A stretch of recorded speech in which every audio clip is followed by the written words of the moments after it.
In this story, am the female protagonist with a unique personality and outstanding abilities, but am publicly humiliated and challenged by a female warrior in the werewolf pack. Am forced into a duel that concerns status and dignity. And my mate, the handsome and mysterious alpha werewolf, has an attitude that's completely unpredictable. He acts as sweet as a first love one moment and as cold as a stranger the next. And I, a once free, spirited wanderer, how can I find my place in this pack full of contradictions and dangers? Chapter 7. The moon goddess blessed me with extraordinary agility, a gift that's always set me apart. My quick reflexes and uncanny hand-eye coordination have been a source of pride, even if raw strength isn't my forte. But it seems I've been bestowed with another talent, an inexhaustible wellspring of energy that apparently has the power to everyone around me, even when I'm not trying. How's that for a superpower? I snapped back to the present, only to find myself pinned under Talia's fierce glare. Her eyes, cold as Arctic ice, bore into me with an entity that could freeze blood. "Get up," she barks, her voice laced with unmistakable authority and barely concealed rage. Bewildered, I slowly rise from my seat, suddenly aware of the sea of werewolf eyes fixed upon me.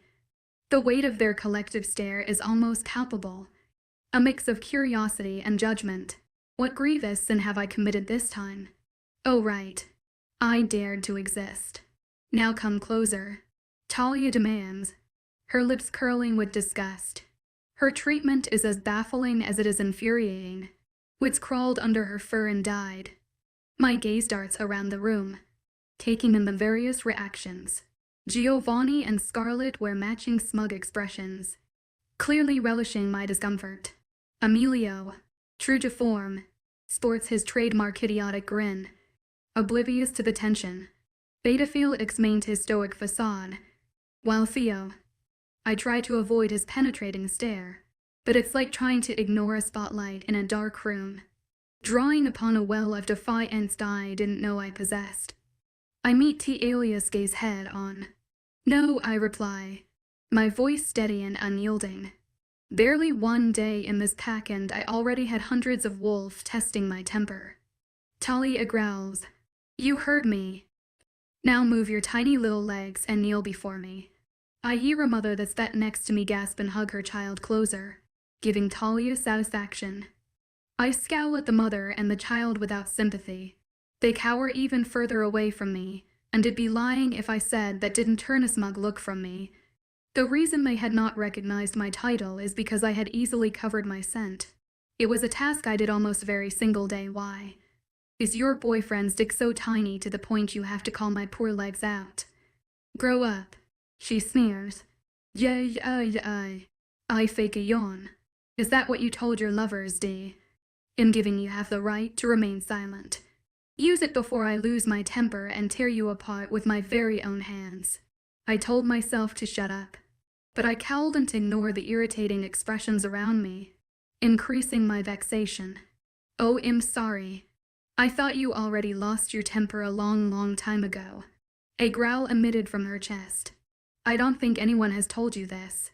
Yet rogue, bravo witch, yet a rogue," she informs me with a deadly glare. "But this is the Royal Crimson Pack. The OS Pack. The OS rules. You must follow our orders." I apologize, "Madam," I bow dramatically. "But are you so clueless that I must inform you that I don't follow rules? I'm a rogue. You said it yourself. You fool." I lift my chin up and meet her hostile orbs, keeping eye contact. These people were drop-dead gorgeous, but their personalities belong in a shithole. "I don't think you fully know your position in here, sweetheart," she says in a bitchy tone. "Are you done practicing the lines for your stupid play or not?" I snap. "See you's I'm getting really tired waiting for a scene where you finally shut up." This woman was beyond my realm of understanding. She was unreasonable, questionable, and half-witted as fuck. I assumed the OS friends had something to do with her outburst. Still, whatever they mentioned to her was not a reason good enough to justify her imprudent behavior. She was only embarrassing herself. Talia raises her body off the chair, heading to my direction with elegance. Her enraged face, however, contrasted her facade of sophistication. I make sure not to break eye contact. Her furious eyes were locked on my equally irritated pair. Soon, her face was close to mine, looking down on my shorter stature. She seems to gain confidence from this when a smug smile enters her expression. For your information, she didn't faze me at all. After all, she was a mere warrior who used her authority wrongly. She lost her dignity and my non-existent respect for her the moment she acted rashly. I smirk in an attempt to increase her irritation. I didn't say a word as her eyes travel to my clothes, the OS clothes. Her furious eyes snap to mine and she takes a step back as if I just found her. I mean, I'm hot and all, but I didn't know him that H take it off. She growls. I part my mouth and it curves into a lopsided smirk when realization dawns me. Jealousy swirls in her almond eyes and I was beginning to think she despised me because I was the OS mate. Or maybe she just wanted to be me so bad. Do you like me that much you want to see my bare body already? I hear Emilio's snicker emit from the silence of the room. He awkwardly clears his throat after he recognized the agitation that charged the room. This woman was mad. And Emmett just saying mad. She was hella mad. She was so furious to the point her small, sharp nose flared and her mouth constantly formed into a sneer, continuously emitting an ugly growl. It was kinda scary, I admit, but my eccentric sense of humor overcame my fear, forcing a laugh from me. She charges towards me, grabbing me by the neck and pushing me against the wall with incredible strength. I choked out another chuckle even though I was starting to struggle with my breathing. I, Talia Robinson, head warrior of the Royal Crimson Pack, challenge you for the Luna position, she announces strongly. A collection of gasps and chatter erupt from the room. I look at Theo, staring into his amused gray eyes. The heartwarming smile he had given me earlier was gone. He tilts his head and sips a glass of wine, looking dead straight into my eyes. My anger increases. 1 second he acts like a normal mate. Then another second he acts like a jerk. He was a puzzling man and it infuriated me. Keeping eye contact with Theo, I choke out. I, Alexandria Catalina, accept your challenge for the Luna position. She didn't loosen her grip on my neck and only smiles. Fine. You hot-footed bitch. I raise my hand and brush her hair softly before feeling for a specific pressure point on the back of her neck and striking it harder than I intended. The last thing I saw was her bewildered expression before she dropped to the floor. I crack my knuckles before raising my head. I notice a barely noticeable devious smirk on the OS handsome face. Everyone in this pack was insane. This must be fate. No, because I was just as insane. Chapter 8. I was given 24 hours to prepare and currently have 18 hours left. It was currently 7 p.m. and I felt too awkward to eat my dinner with hundreds of tense and AZ werewolves. They were uncomfortable with my presence and with the idea of me being Luna. I just know it. I also knew that they had a considerable amount of issues with rogues itching to uncover their secrets, but right now, I didn't know what to do. I was both hungry and bored, a horrible combination. And lazy. I considered preparing for tomorrow's duel, but gravity pulled me down every time I tried to get up. It was as if the moon goddess set me up for defeat. Hey Moon, against her? Never in a million years. Currently, I was laying on a soft, expensive carpet. My body slumped against the footboard of my bed. I stare straight ahead and eye the wall. This was my plan for the next few hours until I finally fall asleep. My mind spiraled with many thoughts and ideas of things to do, but I was too lazy to execute them. Just when I thought the boredom was gonna kill me, something on the contrary finally happens. My door barges open, interrupting my boredom. At this point, I didn't care if it was an invading enemy or a robber. I just wanted something to happen, anything. Fortunately for me, the familiar scent of after rain and lavender enters the room. I take in the captivating fragrance and give Theo a crooked smile as he stares down at me on the floor with a raised brow. His eyes linger on my slumped state for a moment before he releases a sigh and lowers himself to sit down in front of me. You must be starving. He orders and sets a plate filled with food on my hands. I thank him and devour the meal gratefully. Oh my God. I love spaghetti, I say in between my eating. Don't talk until you've finished eating. I comply with a small nod. When I finished, Theo grabs the plate and sets it aside. Someone's obviously been preparing for her duel. He ridicules. Thanks for the motivational speech. Asshole. Anything for you. Shortcake. He winks. This man is bipolar. I huff and cross my arms. I'm not short. He hums and says, whatever floats your boat. Fuck you. Fuck you too. Fuck you more. He chuckles. Anytime. Shortcake. Dipshit. Via fan culo. Duty drive ACU. Magger. He growls lowly at me intentionally and I growl back, sticking my tongue out at him. He responds by flipping me off.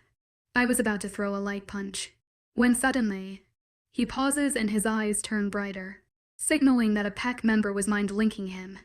I took this chance to study his chiseled jawline, perfectly carved-out nose, and blemish-free skin. His lips was a luscious shade of pink and his dark brows a perfect shake. And oh my favorite part, his beautiful eyes filled cunningness in a mischievous glint. He was pretty yet manly. How could anyone be so goddamn charming? His eyes returned to its usual shade. I watches his perfect lips curve into a smirk as he tells me, as much as I'd like to see you checking me out, I have to take my leave. Pack matters. I couldn't help but frown, disappointed that the duration of our talk was short. Stupid mate bond. Making me all emotional and shit. He makes his way to the door. Before he reaches for the doorknob. However, I ask him a question. It was a question that bothered me for the longest time. A question that lingered in my brain the moment I met him and the moment I was currently in. It irked me and I couldn't resist but ask. Theo. Yeah. You want to know something sketchy? Sure. It's the fact that you're not worried about the results of tomorrow's match. It's like you're not bothered by the idea that I might lose and possibly die against Talia. I plant my eyes on Theo, whose muscular back was turned to me. Why aren't you troubled like a normal mate would be? Why are you acting like a mate one moment and a stranger the next second? Who really are you? Silence slaps me in the face. After a few moments, he finally speaks, his back still facing me. Because I know you'll prevail. I'm not stupid. Alexandria. I'm somewhat aware of what kind of person you are. And I will know you completely soon enough. A person like you wouldn't be so composed unless you know the outcome.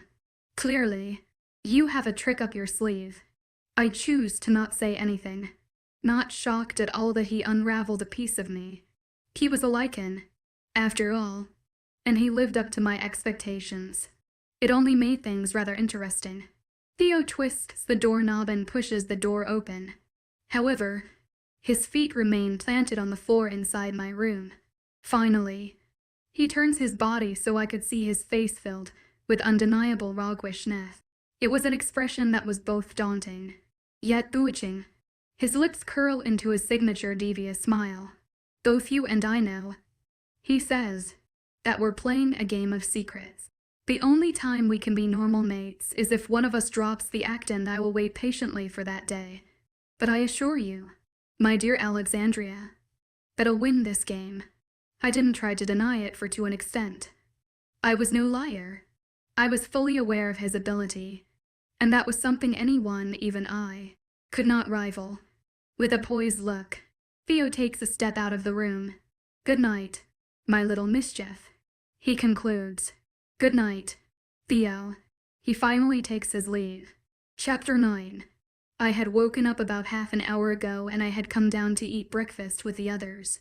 However, Theo and the higher-ranked wolf could not be seen anywhere. Somewhere inside of me hoped that Talia had ditched the duel. My anger and drive from last night was long gone. I just wanted to do nothing. But if she chose proceed, then may all hell break loose. Upon my arrival, all the wolves had quickly gotten up and left, dumping their leftover breakfast. They told their friends about their newfound excitement on training purposely loud enough for me to hear. It was pretty clear to me that it was merely an act, even if I had only stayed for tonight's in this pack. I knew that training didn't begin until a quarter of an hour later. I knew that they felt restless and even some disgusted at my mere presence. It would be surprising if someone actually cheered for my victory. I'll cheer for myself if I have to. I try to not let them get to me by focusing on my growing hunger instead. I look around the room, only to realize that there was no extra meals. I didn't want to disturb the kitchen servants just to cook for me. I grab an apple, considering it was the only thing I could find since I was too lazy to make a sandwich. I was about to leave the kitchen, when a craving pops in my mind. Looking down the apple for the longest time, I try to resist this craving. To healthy, I walk back to the pantry and grab a can of Pepsi. Then there was footsteps. Boisterous, loud footsteps. A hunk of flesh with long curly hair enters the room. Everyone in this pic must be really mad. Everyone seems to wake up on the wrong side of bed every morning. It was Beta Felix. His gaze fixated on me before he stomps to the pantry a few feet away from me. Soda in one hand and apple on my other hand. I gaped at him slamming the cabinets as he grabbed a peanut butter container, and bread made it feel too awkward to make any movement. My feet remained planted on the ground. I took a risky move and bit into the apple, making a small crunch. Beta Felix's eyes snapped to mine for a fraction of a second to his task. At the corner of my eye, I grew wary as he grabs a table knife, roughly plunges it into the peanut butter container, and spreads it on the bread. His brows were furrowed as he repeated this process. He huffs as he hurls the knife into the sink, not bothering to wash it. Then, oh deception, his head snaps to me. What did I do now? On his face was the same enraged expression he wore the second even from yesterday's lunch. Geez, this guy was a rock. I was about to take a bite of my apple when he takes a step towards Ms., grabs the fruit, and flings it into a trash bin. I stare at him, my jaw on the floor due to this act of monstrosity. The Beta grabs my hand, twists so that my palms were facing up, and places a peanut butter sandwich on my hand. Without saying a word, he stomps out of the room while munching on another sandwich. This pack must be really insane. I take a bite of the sandwich, thankful that its taste was not like its hideous outer appearance. I make a mental note to thank him one day as I munched away. I spend the last 15 minutes stretching and warming up for the upcoming face-off. When I had finished, I picked Simone's lock and stole a black oversized shirt and black sweatpants to wear under my cloak. No way in hell was I fighting without it. Taking one last look at a mirror, I grin, glad that I looked like a Grim Reaper. I make my way to the training grounds, where I was told the fight was taking place in. When I had arrived there, the area was surrounded by hundreds of werewolves who were anticipating for my defeat, maybe even death. Their attention immediately focused on me when I made my presence known. Conversation ceased a presentation of my wonderful and jaw-dropping presence. I marched to where an angry Talia was. "Mommy, I'm scared. She looks like those bad guys from Harry Potter," a little girl says as she tugged on her mother's dress. Her mother hushed her. The crowd exploded into whispers once again as I got closer to Talia, who looked more irritated every second I closed the distance between us. "Dressed like a Grim Reaper." "I see," she tells me in an irritated tone. "No wonder you are late. How was the Halloween party?" I was gonna deny it. Talia was a beautiful woman, but the ugly sneer she frequently wore nulled out that trait. It was great, I mutter. "I'll admit, however, that your costume outshined mine. Who did you come as?" "The Hulk." Talia ended the conversation with a growl, which resulted in a smug smile on my face. We didn't dare speak to each other in the next few minutes, itching to get this over with. I watched as the wolves regarded me, inspecting my worth. I made sure to catch their eyes and give them a menacing growl in return. And they diverted their attention and pretended to be infatuated with one another. To my fortune, the conversation soon ended when my mate's alluring scent reaches me. He refused to spare anyone a glance as he hops up the slab and sits on a stone-like chair. The wolves didn't speak and only bowed slightly to Theo, who wore an indifferent expression in his face. His gray eyes were cold and deprived of any signs of emotion. Following him right after was his beta, gamma, and gamma female. Both his deltas were nowhere to be found. Pussies. Theo didn't waste any time, merely opening his mouth to release a stern, "You may commence." There was no other words spoken and no long speeches, as if fights like this have occurred too many times to be counted. Or maybe they just wanted to cut to the chase, eager to see the outcome of this battle. I take a quick glance on his steely gray eyes, as if noticing me shooting lasers with my eyes. He finally acknowledges my existence. The last thing I saw before concentrating back to the fight was the amused twinkle in his eyes. Talia lunges at me right away, a move that was usually risky. Clearly, she thought I was weak and could easily defeat me. I take a step on my right on reflex and unleash the dagger I was allowed to wield. Talia didn't bring any weapons, relying only on her claws and her werewolf form. What's up with these werewolves and being one with their wolves? She was playing the offensive side, knowing based on our last meeting that I would crumble under one touch. One mistake and I would be dead meat. It was a truth I cannot deny. I was forced to play the defensive side just like I had planned. Then, I would tire her out so I could utilize my final move, a weapon that I've been waiting to set free. My plan was simple, yet it was one that lacked decency. Wolves took pride in their combative strategies. Running, dodging, and play defense for most of the match was definitely not one that was prideful.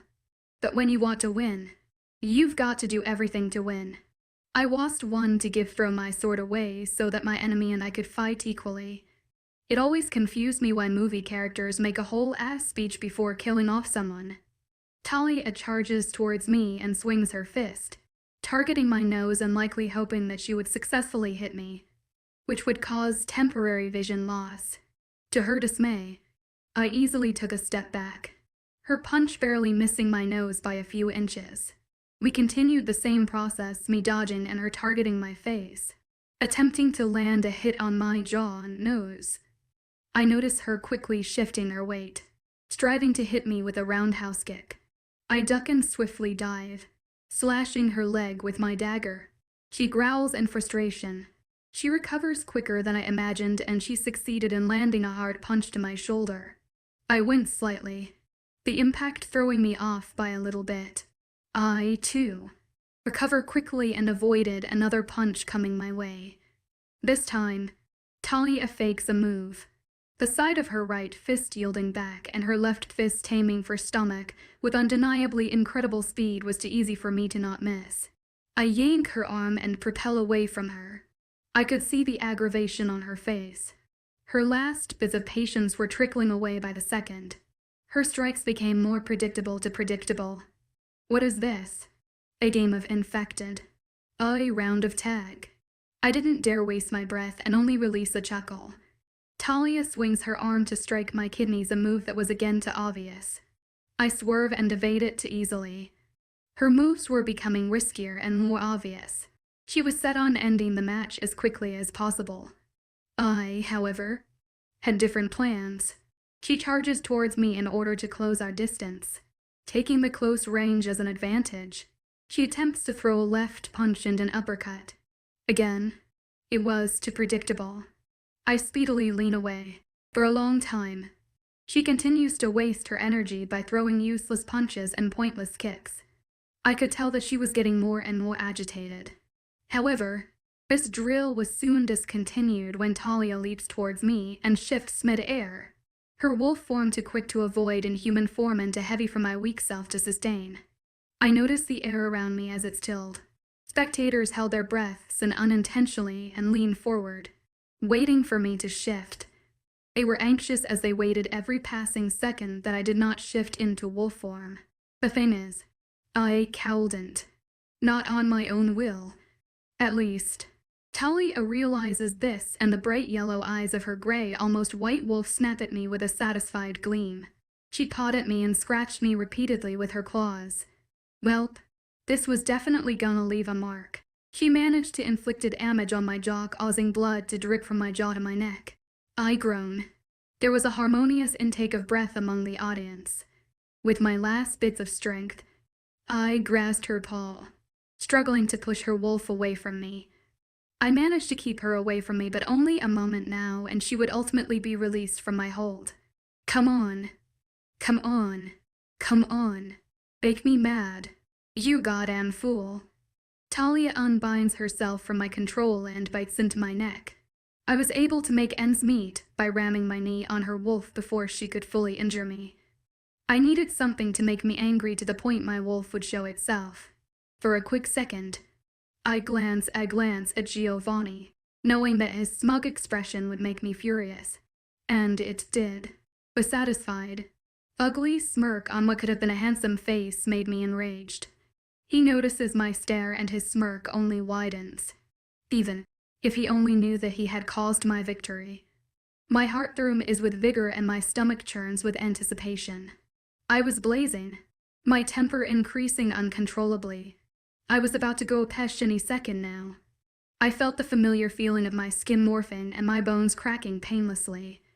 I also perceived feeling I knew too well of me losing control. I shift quickly into my wolf form, void of any pain. My wolf, who looked fairly normal with her light brown fur, except for the permanent gruesome scar that ran across her side, pounced on Talia. Talia was powerless against my wolf's strength and weight, who growled dangerously at her. My wolf clawed and bit at her body, leaving unsightly scars that healed too slow for a normal wolf. She repeated this until Talia's whimpers faded, and only the sharp intake of breaths and gasps were heard. The air around me a disturbing silence. Talia irritated the both of us, and she would do anything to dispose of this threat. Stop. I hear Celestina command. My wolf's blood-red eyes look up to Theo, who sported a cold facade, yet I didn't miss the devilish twinkle in his eyes. My wolf strikes at Talia's wolf one last time, making sure to leave an ugly scar that would forever remind her of us for the rest of her life. It was a threat. She was warning everyone. Chapter 10. Roaring, deafening music blasts throughout the house. Drunk, sweaty dancing werewolves and the simple presence of people was revolting to me. I thought of just leaving the party and take my rest instead, but the ear-splitting music and drunk chatter made it impossible. It was starting to give me a headache and all I wanted to do was leave. I grit my teeth as I watched people dance and sway to the music without a single fuck in the world. Suddenly, the music halts. I sigh out, relief that my ears could finally take a break. It was starting to give me a migraine. Like a switch, people transformed quickly from their woozy state to one that replicated a focused pack member.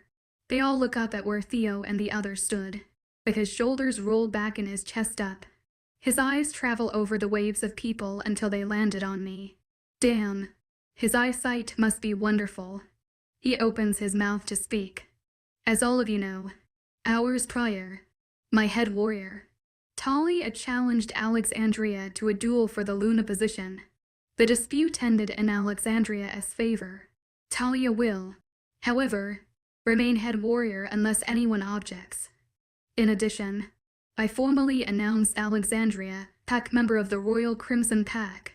He declares and tilts the glass of wine so that it gave him a taste of its own bitterness. The room immediately broke out in whispers, dying to release their thoughts and feelings. Seriously? Do they not see that I'm right next to them? Theo waits for the talking to stop before speaking once again. Noticing his patient and stony expression, the whispers quickly ceased. Theo raises the glass of wine up in the air in triumph.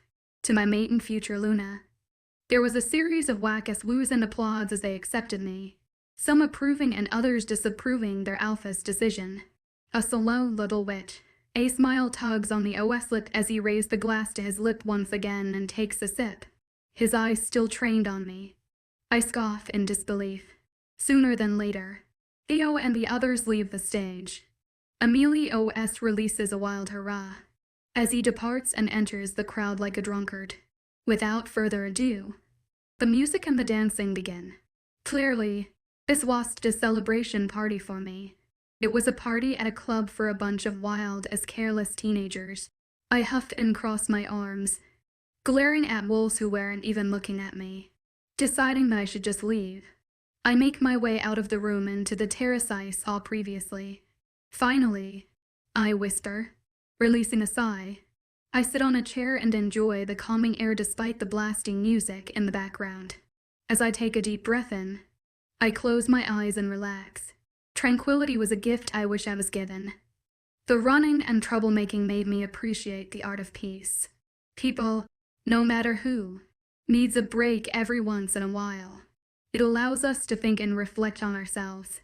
I lean into the chair, the relaxation making me feel sleepy. Just for a few minutes, I promise myself. Then, I fall into deep slumber. I wake up to the delicious smell of cinnamon-s. I moan before I could process it, already tasting the sweetness in my mouth.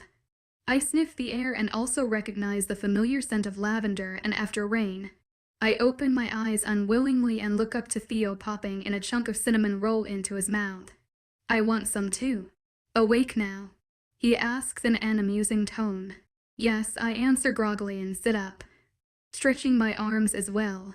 He pushes a tray of cinnamon rolls to me and adds, I see you enjoyed the party. Clearly, I say bitterly. I groan as I recalled the celebration. So many horny and loud teenagers. He shrugs. Can't do anything about that. If Emilio's there, its first air is gonna be hung over werewolves the next day. He stabs a cinnamon roll and pops it in his mouth, feeling hungrier and hungrier as I watch him keep on eating. I grab a fork. I unroll the cinnamon roll, cut it in pieces, and devour it. Theo gasps in fake disbelief. I narrow my eyes at him in confusion. What? Who does that? Does what? He points at my cinnamon roll and I glare at him. Well, me duh. Weirdo. He mutters. Did he just call a weirdo? Excuse me, I ask, slightly offended. You heard what I said. You're odd. With my mouth parted. I say, you just lack creativity. At least I'm one of a kind. He rolls his eyes. I cough. You want to know what you lack? He questions me. What? I ask him, my mouth full. His smile widens like he's about to say the most idiotic shit ever. Wow. You're so charming. I totally fell for that. I say sarcastically as I eat another cinnamon roll. He smirks. You know I only speak of the truth. It was my turn now to roll my eyes.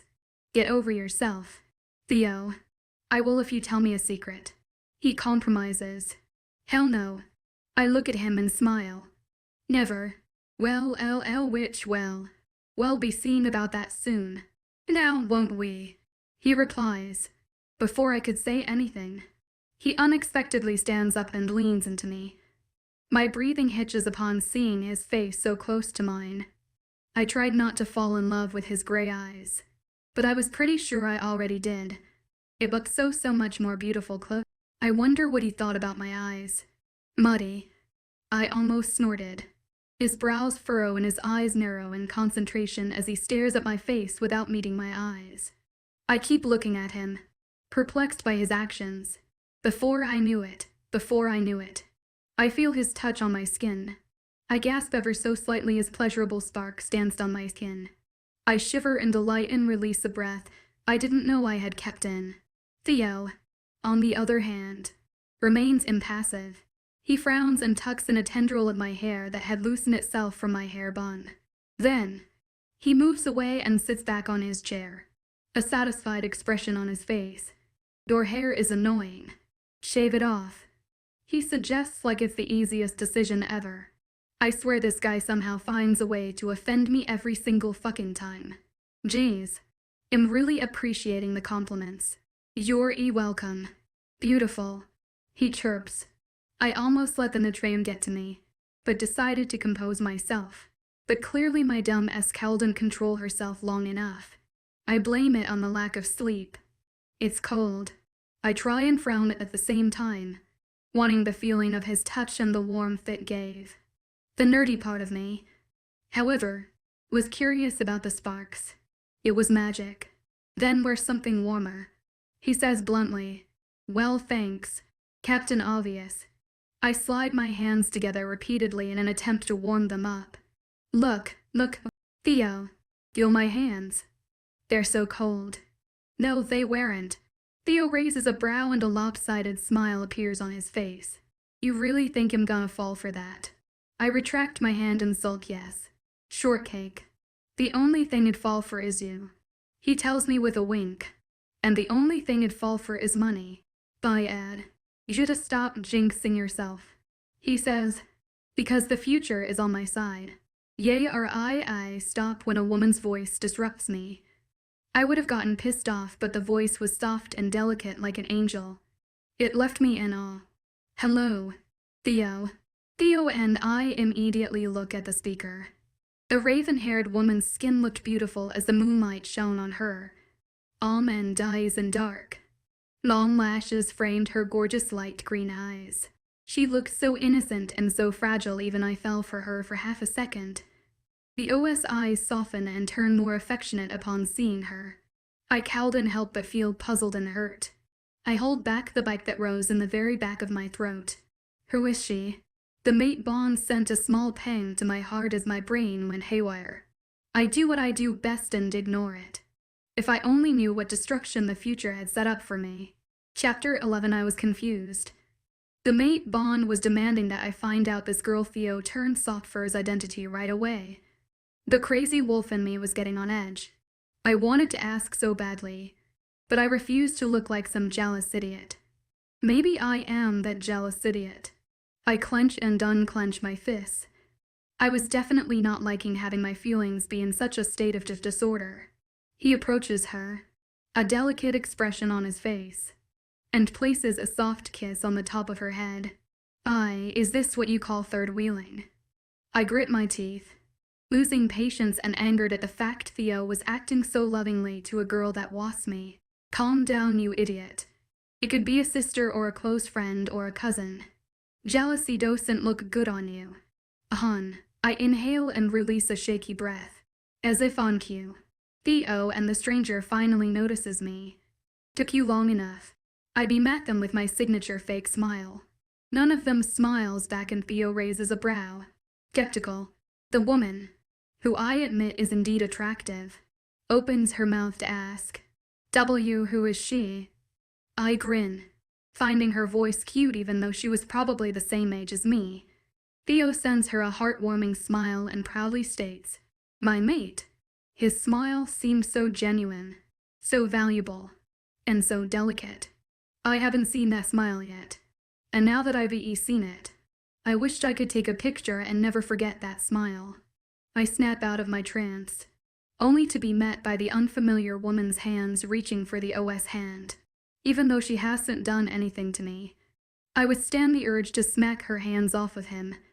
Cute voice. My ass. I take back what I said. Yes, Kara. He says with such a soft talking to something so soft and fragile. He didn't even let me hold his hands.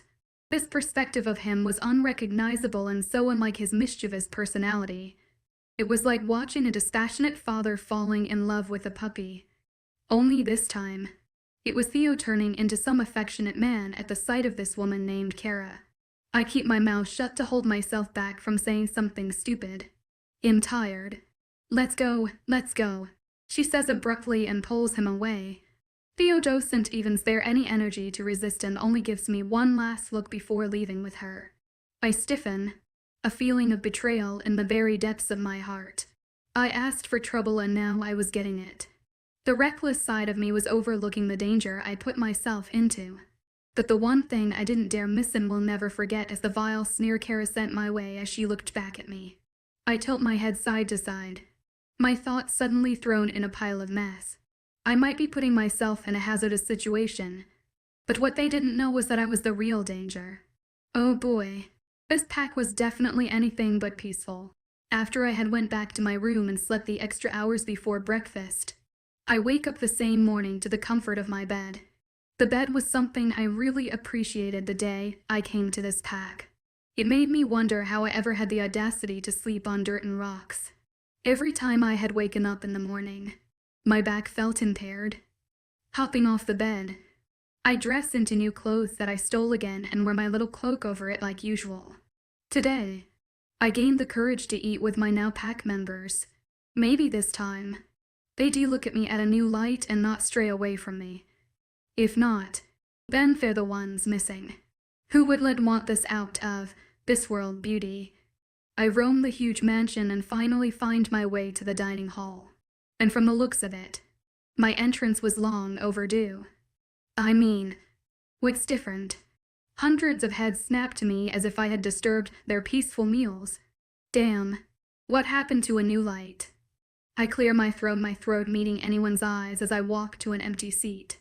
The room returns to light chattering and a servant simultaneously places a plate of delicious food in front of me. Thank you, I mutter. You're welcome, miss, the lady replies before walking away. She sported a surprised expression before a genuine smile reaches her face. I stuff down the food down my throat gratefully. When I finished, I pat my mouth with a tissue before looking up to a pair of laser beam eyes that have been boring holes on the back of my head since I entered the room. It was a miracle I was able to ignore it. I meet Felix's furious gaze. I narrow my eyes at him and mouthed, "Bitch, what are looking at?" My gaze travels to the seat beside him, which was an unoccupied seat. I grin at the thought of not having to suffer under Talia's presence. My wolf made sure she couldn't get up comfortably until the next week or two. Even her wolf can't heal her any faster than that. Then an Aishthin. At the side of my eye, I see Theo push his plate to Kara, willing her to eat. She sat next to him, on the Luna's seat. Wait, let me restate that. On my seat. Theo, you jerk. I growl as quietly as I possibly could. But apparently, my effort went to the trash when the family next to me tensed and shakily took another bite of their pancake. Felix didn't miss my irritation and grabs the plate from Kara, taking a bite of his own. Theo turns his head to his friend, bewildered, after seeing Felix chomping down the meal like a wild animal. However, the OS expression turns more fondly. Thank you, I mouth once again to Felix, slightly surprised by his actions. Seems like I've made my first friend despite his uncanny behavior. At this point, it'd be okay with transforming into some Cinderella and start talking to birds. Theo and the others were the first to leave. Beta Felix and Gamma Celestina, though stayed behind. I'd ignore the sly take in my heart knowing that Theo didn't even look at me once. Soon, more and more people gradually scattered out of the dining room. I decided to leave last, not knowing where else to go afterwards. No one mentioned if I should be training with the others, and I happily took the chance of not having to attend it. I was about to leave when I sensed the two present individuals who refused to leave. I paused, feeling the pairs of eyes shooting daggers on the back of my head. I brushed it off aside and took a step to make my way out of the room. The atmosphere was becoming more tense and I was not way in hell staying here. Wait. Celestina's voice calls out to me, followed by heavy footsteps as both Felix and her found their way towards me. I ignore them and continue to walk out, not exactly feeling like talking. I'm sorry. I hear her soft voice squeak out. I stop on my tracks once again. Bewildered, I turn to look at her sympathetic expression. She bows her head and lifts her chin up. I apologize for offending you on our first meeting, for calling you weak. In fact, you are quite the opposite. Although, looking down on you for your rogue status is something I won't apologize for. Bitch. I nod and accept her apology quickly, a realization settling in my mind. I took this chance to find out more about Theo, curiosity getting the best of me. Although, at some point I felt like I was overdoing it. I was nodding my head furiously and excitedly said, "It's okay." Then, more calmly, I asked, "Why do you hate rogues so much?" Anyways, Celestina speaks, but Felix places a hand on her shoulder to refrain her from speaking. A scowl reaches my face and disappeared in less than a second. We have history. Bad history. It's not my story to tell. I nod, not wanting to appear more overbearing than I already was. Well, I have training to do. Celestina clasps her hands together and gives me a small, uncertain smile. We will take our leave. Acquaintances. I agree. Celestina drags Felix out of the room, but suddenly he stops on his tracks.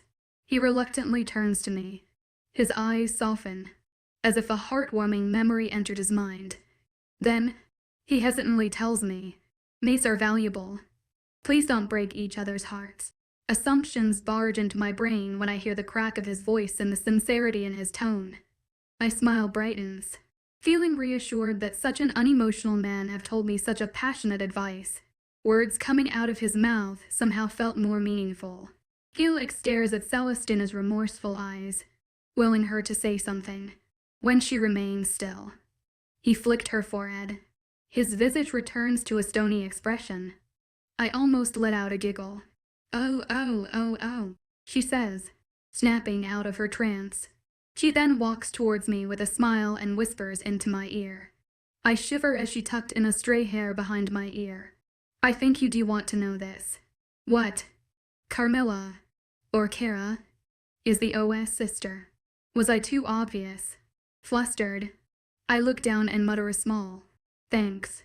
And with that, they finally take their leave. With the weight on my shoulders lifted, I make a risky decision to take a stroll around the pack rounds. I needed time to think. I had mixed feelings. I was glad, yet curious. What was the reason behind the pack's strong hatred for rogues? And why did Celestina look at Felix with such misery? Time will always somehow manage to reveal these secrets. Chapter 12. I sit down and observe the clear waters plunge into a pool below it. Then, I close my eyes and listen to the water cascading down the rocky surface. Silence. It was the source of my strength. The one thing I loved being a rogue was the ability it gave nature's beauty. Nature is a pleasure in every honest life that many fail to enjoy. I stare at my face as I looked down on the waters, my reflection showing. And it was my light brown hair that went down to my waistline in a tangled mess. "Fuck," I blurt out, realizing I forgot to bring or steal a hair tie. "Whatever floats your boat." I breath out a sigh of disappointment. My hair right now was so not the move. Once again, I look at my reflection, resisting the urge to pull out a stupid peace sign. I groan, bored out of my mind. I really wished I could shift on command. I wanted to run and talk to my wolf like other wolves could. The only way I could shift to my wolf form, who is quite uncontrollable, if I may add, is by getting really enraged. And I was more happy to have Giovanni as my tool for that.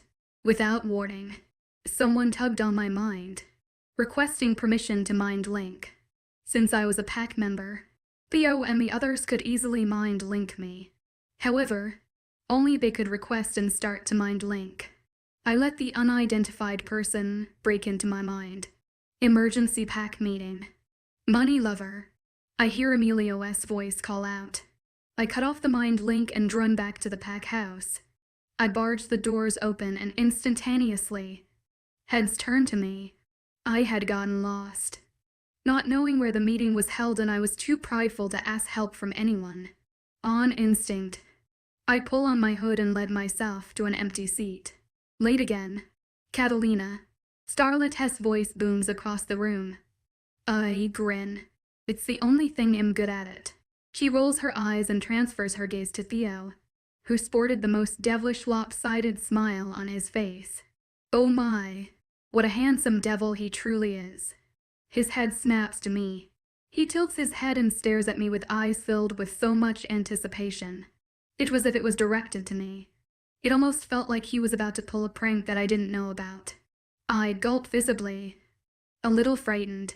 Something happened, and it obviously included me. One of the million things I hate is not knowing or not having an idea of what's about to happen. Why can't I have the superpower to see the future or read people's minds?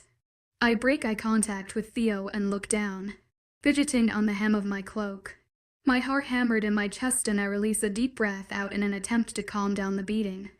The room, I barely notice, was in complete silence. Other than me, everyone was looking directly at Theo, waiting for his command. "CM on, dude. Say something. Let's get over this fast. You're making me more nervous than I should be." Everyone waits, their backs straight, and their lips and mouthing. It was completely soundless. Their faces and bodies were still as stone. I resist the urge to cough when something tickled the back of my throat. Finally, after a painstaking minute, Theo begins to speak, his husky voice echoing from the soundless walls of the room. "Everyone, relax." There was a harmonious sound of exhales. Theo continues to speak. "Today, two interesting events occurred. The first occurrence was that a rogue pack have invaded our territory for the first time since 5 years ago. At about 2 p.m., exactly 4 hours ago, for your information, there was an attack west of our borders. The disturbance was instigated by 3 rogues, 2 adult men and a woman. They are currently in the cellars and will be punished as I wish. The other interesting thing that took place, however, actually concerns a pack member." Theo pauses.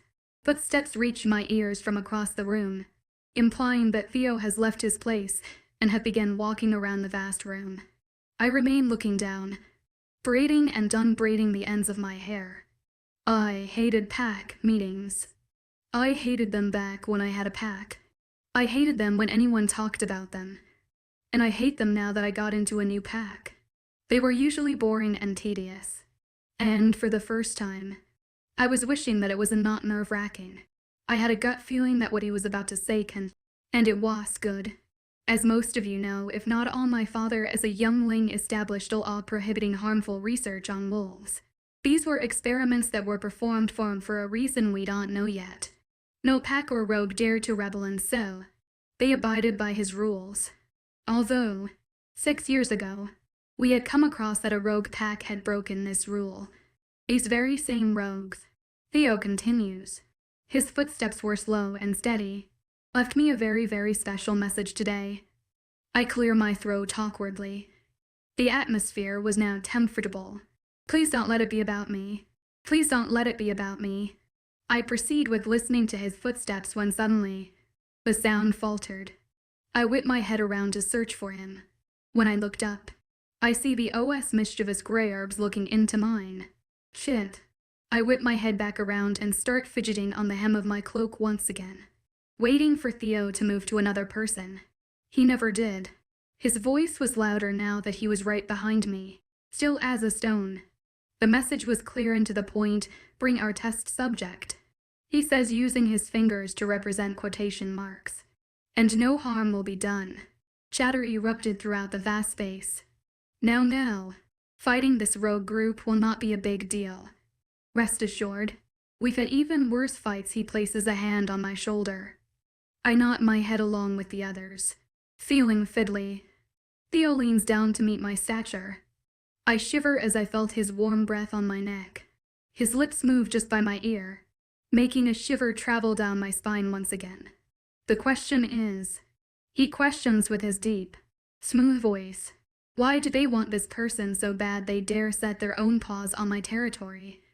And who among us do they want? People broke into chatters, unable to contain themselves. I release a nervous laugh and tried to mute them by coughing, only to choke on air. Great going, Alex. My heart beats erratically, unable to slow down its own beating. I groan at myself mentally as I thought that Theo could probably tell how nervous I was right now. Still, I remain silent and bring a hand on the back of my neck, suddenly feeling the need to scratch it. In a flash, the hand wraps around my wrist as softly as he could. I shrug off the sparks that erupted on the surface of my skin, a nervousness getting to me. I was glad that the people were so immersed in their conversations. They did not pay attention to Theo and I. Theo bites my ear playfully.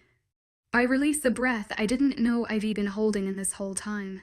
I look at him only to see a smirk on his face. "I win," he declares with twinkling eyes. Fucking hell. Chapter 13. I say we hand her over to them. Giovanni's furious voice books across the room. Of course. He just had to, didn't he? There was a series of growls and snarls, and his way, the natural instinct to protect their future Luna was already kicking in. Anything harmful thrown my way, whether physically or mentally, will just continue to test the waters and anger them. Even so, There were those who remained unaffected or even agreed with Giovanni. They nodded simultaneously at his declaration. Theo doesn't say anything, but his forbidding gaze was enough for me to know that Giovanni was infuriating him. Clearly, someone hasn't learned their lesson. And why is that? Theo asks, tight-lipped. Giovanni pauses, as if he was making sure that what he was about to say won't end up with him losing a limb or two. Theo raises a perfect brow when there was a lack of response and questions. Are you gonna say something or not? Giovanni grips the arm of his chair as he reaches to a conclusion. His wary gaze wanders around the room as if he was searching for a confirmation to keep on going. Oh God, don't say it. Don't say it. He hasn't opened his mouth to speak, yet I knew that only unwise words will come out of his lips. Giovanni looks at Theo hesitantly, but quickly returns to his annoying, smug expression. I was quick to note the tremble on his lips as he begins to speak. I part my lips and form them into a devious smirk as I threw his facade. He was scared of Theo, and it was quite funny, because she'll bring danger to this pack. He says with a surprisingly confident tone, one death for the guaranteed lives of many. I hear a low growl rumble from behind me, and also feel the OS grip on my shoulder tighten. No one gathered up the courage to speak, gasp, or even agree with him. No one, and I mean no one, speaks of a mate's death right in front of them. It was an unspoken rule. The simple idea of dying angers them. I gape at Giovanni. This guy must really hate me. Everyone painstakingly waits for the OS response. As I expected of him, he stayed poised. If it was any other alpha, I would have anticipated chairs breaking and punches being thrown. An icy glare was the only thing that indicated the OS temper slowly trickling away. A part of me wanted to see a fuming Theo, but I told myself I'd regret that. She will stay and everyone will give her the respect she deserves. He starts. My heart flutters at his statement. He eyes Giovanni. You will serve your Luna. You will protect her. You will support her unconditionally and will obey her commands without a say. You will respect her. Giovanni furrows his brows together. Not willing to back down. Why should I do that? Theo forges a smile and says, it's an obvious, Gio. He doesn't reply and presses his lips together in a straight line. Because I said so. Theo continues. The meeting finally brings itself to an end. I hop off the car as soon as we arrived at the Bloodhound pack house. I had to suffer about hours third-wheeling Emilio and Starlet. Stupid Theo and Kara. Privacy my ass. Feeling drained. Catalina. Scarlet calls out. Emilio's arm draped over her as he sports a smirk. I scrunch my nose at her and say, EW. Do me a favor and don't call me that. Gladly. She drawls. Catalina. Well, a witch. Well, fuck you two. I huff and start walking to the pack house, pleased that I actually had something different to do. I had so wonderfully invited myself along with Theo, Emilio, Starlet, and Kara to a pack meeting with the Bloodhound, scary little piece of shits. We would stay for a few hours and make our way back to the pack right away. On the bad end, though, Theo, like the fantastic loving mate he is, sent me along with Emilio and Scarlet. It was disgusting. They were fondling and groping each other the whole car ride while driving. The memory of it almost made me puke. I sigh and breathe in the fresh air, grateful that I could finally get a break from the couple. Pick up those legs and move. Catalina, Scarlet says with a mocking laugh. A smile reaches my face. It might not be noticeable, but her jokes felt more like it was coming out of a friend's mouth. Her laugh was no longer mocking but softer. Her eyes twinkled, as well, just like how older sisters would make fun of their younger siblings. Obviously, she was at the meaner end of the spectrum. That doesn't change the fact that the both of us still hate each other. However, but at least, we were able to tolerate each other for now. I follow her and Emilio. If I knew you were so obsessed with my legs, I might have even stolen a pair of shorts along the way. She scrunchies her nose. No thank you. Stick to your sweatpants. Hummy. A chuckle escapes my mouth. I continued to trail behind the couple as they hurriedly found their way to the meeting. Their PDA led them to this tardiness since Theo and Kara a half an hour ago. The meeting was waiting only for their arrival, and werewolves were most likely becoming more irritated by the second. When they arrived at a double door which I assumed led to the pack meeting, I bring myself down to the floor and sit cross. Seriously, where was the chairs? Scarlet enters the room and slams the door. I Emilio, who narrowed his eyes at me. What? Stay here and don't steal anything, he says before entering. I roll my eyes and scoff in response. Then, I close my eyes and listen to the sound of complete silence. Crossing my arms, I drum my fingers on my bicep. Soon, a treacherous quarter of an hour passed. Boredom was getting to me, and I was being too loyal for far too long. A smile tugs at the corner of my lip. What if I move a little? Just a little bit.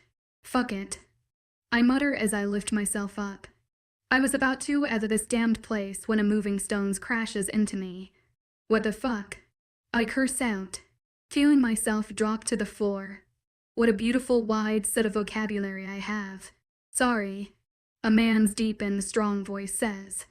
But it's not my fault you were in my way. I scoff. What a fucking jerk.